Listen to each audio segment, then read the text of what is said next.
সংক্ষিপ্ত আকারে আপনাদেরকে পুরা সূরাটা একবার পড়ে দিলে আপনারা বুঝতে পারবেন। ইজাজ, আপনারা পুরা কনটেক্সটটা মাথায় রাখেন, সূরাটা ইজিলি বুঝতে পারবেন।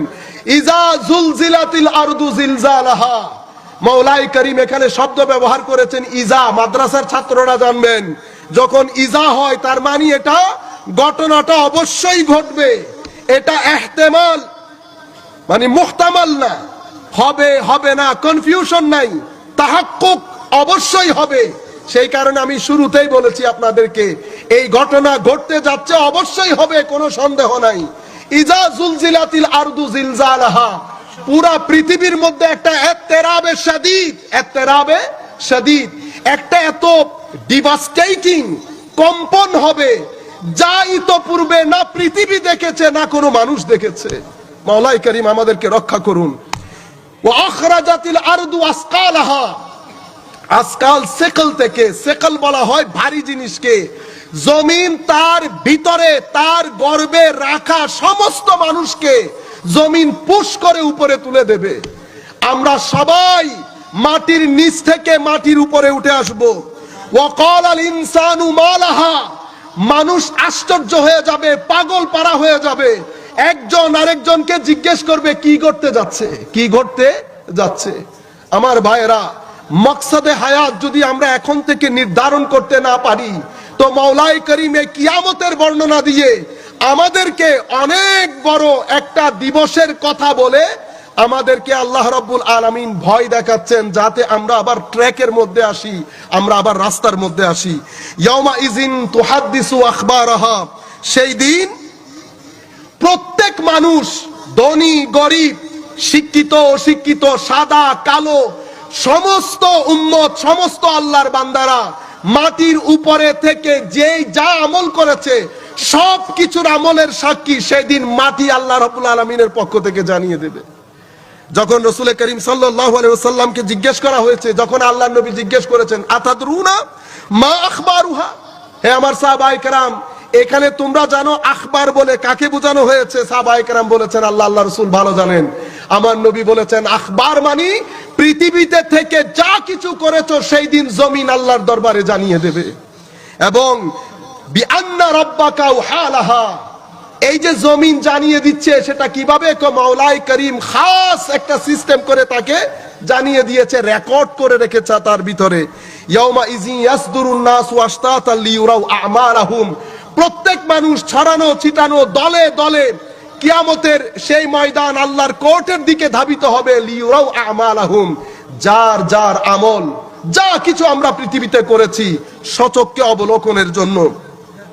ফামান ইয়ামাল মিসকালা যাররাতিন খায়রান ইয়ারা ওয়া মান ইয়ামাল মিসকালা যাররাতিন শাররান ইয়ারা, বলা হচ্ছে আপনি যদি কতটুকুন যাররা বুঝেন, এই যে হঠাৎ করে আপনার ঘরের মধ্যে যখন আলো পড়ে, আলোর মধ্যে আপনি ছোট ছোট জিনিস উড়তে দেখেন, দেখেন না? সেই জিনিসগুলাকে যাররা বলে।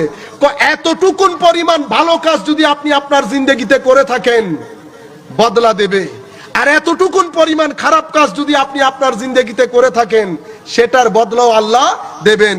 সম্মানিত উপস্থিতি, সূরা জিলজালের ব্যাপারে হুজুরে করিম সাল্লাল্লাহু আলাইহি ওয়াসাল্লাম ইরশাদ করেছেন, এই হাদিস ইমাম তিরমিজি রচনা করেছেন, হযরত আব্দুল্লাহ ইবনে আব্বাস থেকে বর্ণিত। রাসূল করিম সাল্লাল্লাহু আলাইহি ওয়াসাল্লাম ইরশাদ করেন, ইজা জুলজিলাত তা'দিলু নিসফাল কুরআন, কিয়ামতের এই ভয়াবহতা বর্ণনার কারণে হুজুরে করিম সাল্লাল্লাহু আলাইহি ওয়াসাল্লাম ইরশাদ করেছেন সূরা জিলজাল এই সূরাটা নিসফে কুরআন, মানে পবিত্র আপনি একবার পড়া আর অর্ধেক কোরআন পড়ার সমান, অর্ধেক কোরআনে পাক পড়ার সমান।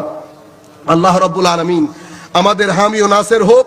আমি আর বিস্তারিত যাচ্ছি না, শুধু হযরত আবু বকর সিদ্দিক রাদিয়াল্লাহু তাআলা আনহুর একটা রিওয়ায়াত বলে আমাদের আজকের আলোচনা শেষ করব।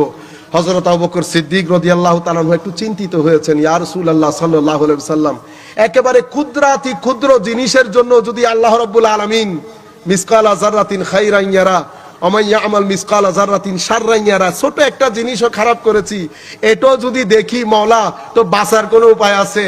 আমার নবী বলছেন, আবু বকর তুমি এবং তোমার ভাইদের জন্য সেটা না, তো আমাদের জন্য কোনটা? ইমাম ইবনে কাসির বিস্তারিত অসংখ্য হাদিসে এই ব্যাপারে এনেছেন, তুমি এবং তোমার ভাইদের জন্য তোমরা পৃথিবীতে দুঃখিত হও না? হই। অসুখ হয় না?